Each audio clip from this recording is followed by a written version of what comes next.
Баршаңызға сәлем. Бүгін сіздермен цитрусты лимонад дайындайтын боламыз. Ол үшін бізге 3 апельсин қажет болады, 2 лимон қажет болады, және қалауыңызша лайм қоссаңыз болады, және бір үлкен бума мята қажет болады.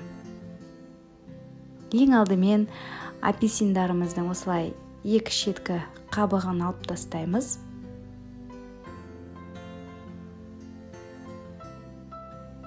Содан кейін үккіштен, яғни теркадан, осындай ең ұсақ бөлігінен цедраларының барлығын өткізіп аламыз.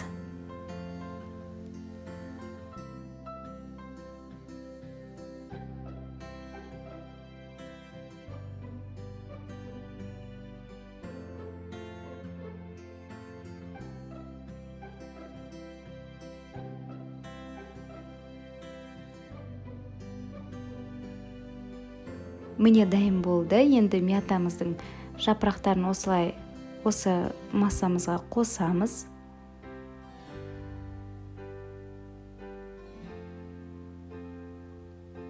Содан кейін үстінен қантымызды қосып, жақсылап осылай езі отырып араластырамыз. Содан кейін жылы суды қосып, жақсылап араластырып, қантын толықтай ерігенше араластырамыз.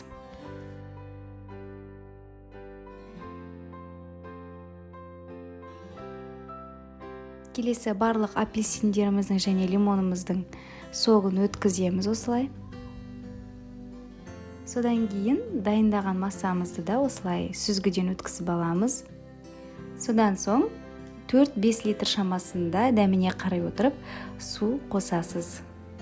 Міне осындай лимонадымыз дайын болды.